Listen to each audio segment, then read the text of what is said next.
चलिए दोस्तों, प्यारे साथियों, प्यारे भाइयों, प्यारे बहनों, आज हम लोग देखते हैं कि इसके पिछले वाले वीडियो में हम बताए थे कि व्यक्तिवाचक संज्ञा तथा जातिवाचक संज्ञा के बीच में अंतर क्या है। अगर हम इन दोनों संज्ञाओं के बीच के अंतर को समझ जाते हैं, व्यक्तिवाचक संज्ञा और जातिवाचक संज्ञा के बीच के अंतर को, तो बाकी अन्य जो तीन संज्ञाएं हैं, तीनों के तीनों अलग अलग है। तो उसके चलते हम तीनों संज्ञाओं को ऐसे ही समझ सकते हैं। ठीक है, तो सबसे ज्यादा कंफ्यूजन और सबसे ज्यादा दिक्कत जो है, सबसे ज्यादा भ्रम होता है व्यक्तिवाचक संज्ञा और जातिवाचक संज्ञा के बीच में। जो बच्चे नए नए जब संज्ञा सीखते हैं या एक दो बार सीखे रहते हैं, तब भी एग्जाम में जब हमको टिक करना होता है तो व्यक्तिवाचक संज्ञा और जातिवाचक संज्ञा के बीच में फंस जाते हैं। तो आज उस सभी समस्याओं को हम निराकरण करेंगे, उसके बारे में समझेंगे कि इस दोनों के बीच में अंतर क्या है और इसको कैसे पहचानेंगे कि कौन व्यक्तिवाचक संज्ञा है और कौन जातिवाचक संज्ञा है। तो चलिए शुरू करते हैं सबसे पहले व्यक्तिवाचक संज्ञा के बीच में। तो सबसे पहले है कि व्यक्तिवाचक संज्ञा कि जिस संज्ञा से किसी खास व्यक्ति, केवल खास व्यक्ति या खास स्थान या खास नाम का बोध हो, उसे व्यक्तिवाचक संज्ञा कहते हैं। सबसे पहले इस लाइन को हम समझते हैं कि जो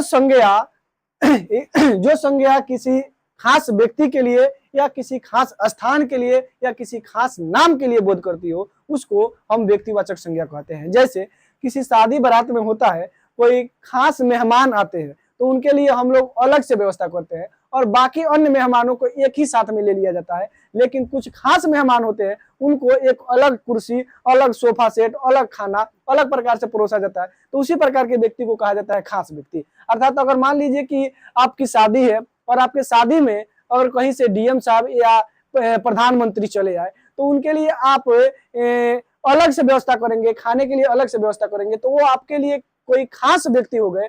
तो हम कह सकते हैं कि वो हमारे लिए किस प्रकार से खास बन गए। तो यहाँ पर हम जो है कहेंगे कि ये एक प्रकार के खास संज्ञा के रूप में उद्धृत हुए हैं। तो सबसे पहले हम देखेंगे कि किसी खास व्यक्ति, अर्थात इसके नाम लेने से ही किसी खास व्यक्ति का बोध हो जाए, इसके अलावा संसार में उसके जैसा दूसरा कोई नहीं हो, या किसी खास स्थान, उस स्थान के अलावा संसार में कोई दूसरा स्थान न हो, केवल उसका नाम ले ले तो वही स्थान है तो वही स्थान है, इसके अलावा संसार में दूसरा स्थान न हो। या अगर उसका नाम ले ले किसी खास नाम के, तो उस नाम के अलावा उसके सिवा दुनिया में कोई खास नाम, अन्य नाम न हो, तो इस प्रकार के संज्ञा को हम व्यक्तिवाचक संज्ञा कहते हैं। अर्थात इसमें भी बताया है कि जिस व्यक्ति, वस्तु या स्थान का नाम लेने से केवल उसी का बोध हो, ना कि अन्य चीजों का बोध हो या अन्य नाम का या अन्य स्थान का बोध हो।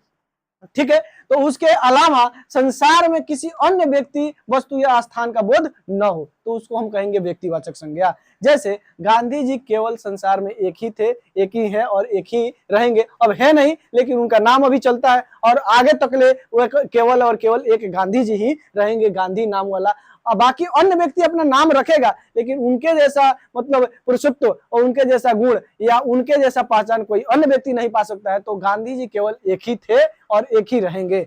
अर्थात उसके अलावा अगर हम देखें तो पटना एक ही है, एक ही रहेगा। अर्थात मतलब इसका नाम ले लिया जाए पटना स्थान का, तो केवल पटना का ही बोध हो रहा है। अगर दिल्ली का नाम लिया जाए तो संसार में केवल एक ही जगह है, दिल्ली का बोध हो रहा है। भारत, तो भारत का नाम लेते हैं तो केवल संसार में भारत एक ही है, तो एक ही चीज का बोध होगा। उसी प्रकार से अगर हम कहें राकेश, तो राकेश कोई एक खास व्यक्ति का नाम है, तो केवल राकेश का बोध होगा। ताजमहल खास जो है इमारत का नाम है, तो उसको कहने का मतलब है कि ताजमहल जो है खास इमारत का नाम है, तो केवल ताजमहल का ही बोध होगा। चार मीनार जो है हैदराबाद में, केवल हैदराबाद के चार मीनार का ही बोध होगा, ना कि अन्य जगहों का।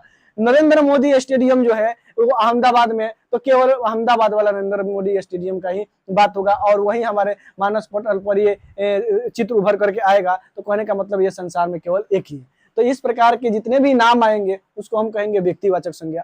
अब ठीक इसके विपरीत समझते हैं कि जातिवाचक संज्ञा क्या है। संज्ञा से पूरी जाति भर का बोध हो, अर्थात उसके नाम ले लेने से केवल एक का बोध ना होकर के उसके जाति में के पूरे जाति भर का बोध हो जाए, यानी कि केवल एक का नाम ले और उसमें के सारे जितना भी प्रजाति उसमें का है सभी का बोध हो जाए, तो उसको हम कहेंगे जातिवाचक संज्ञा। अर्थात जिसके नाम लेने पर एक व्यक्ति, एक वस्तु या एक स्थान का नहीं, बल्कि उसके पूरे जाति भर का बोध हो जाए, उसको हम कहेंगे जातिवाचक संज्ञा। अर्थात जिस संज्ञा के नाम लेने मात्र से ही संसार में पाए जाने वाले उसके पूरे जाति भर का बोध हो जाए। जैसे हम कहें कि गाय हम कह रहे हैं, तो गाय कहने का अर्थ कि संसार में पाए जाने वाली जितने भी गाय हैं उतनी गायों का बोध हो जाता है। संसार में अनेकों प्रकार की गाय होती है, काली गाय, भूरी गाय, लाल गाय, इस प्रकार से अन्य प्रकार के गाय होती है, लेकिन गाय कह देने से जितने भी गाय हैं सभी गायों का बोध हो गया। उसी प्रकार से भैंस कह देने से भैंस में अनेकों प्रकार के नस्ल होते हैं, भैंसों की अनेकों प्रकार की प्रजातियां होती है,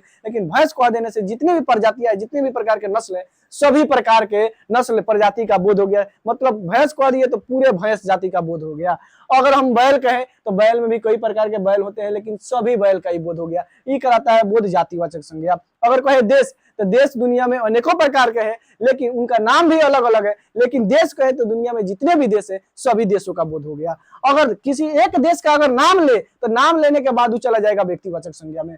अगर हम लड़का कहें तो लड़का से पूरे दुनिया में जितना भी लड़का है सभी लड़कों का बोध होगा, ना कि केवल भारत का, ना कि केवल अमेरिका का, ना कि केवल ऑस्ट्रेलिया का, पूरे लड़का जाति का बोध हो जाएगा। अगर गांव कहे तो दुनिया में जितना भी गांव है सभी गांवों का बोध हो जाएगा। घर कहे तो दुनिया में जितना भी घर है सभी घरों का बोध हो जाएगा। तो यहाँ पर हम मुख्य रूप से समझते हैं कि अगर हम गाय कहें तो पूरे गाय का बोध हो जाए। अगर हम गाय के एक नाम लेकर के पुकारे तो अगर उसका नाम लेकर के गाय का पुकारे तो वो चला आएगा व्यक्तिवाचक संज्ञा में। अगर भैंस है, अगर कोई भैंस है उसका नाम रखे हुए तो वो भैंस का नाम रख करके अगर हम पुकारे तो वो आएगा व्यक्तिवाचक संज्ञा में। लेकिन केवल अगर हम भैंस कहें तो वो आ जाएगा जातिवाचक संज्ञा में। उसी प्रकार से अगर देश है तो देश कहे तो पूरे देश भर का बोध हो जाएगा तो वो आ जाएगा जातिवाचक संज्ञा में। लेकिन अगर हम कहें अमेरिका, अगर अमेरिका कहें तो अमेरिका कहने से मतलब है कि एक बार केवल खास देश का नाम ले रहे हैं तो वो चला आएगा व्यक्तिवाचक संज्ञा में। उसी प्रकार से अगर हम कहें लड़का तो लड़का से पूरे लड़का का बोध हो गया। लेकिन अगर हम कहें लड़का के अलावा राकेश, तो राकेश का नाम ले तो किसी खास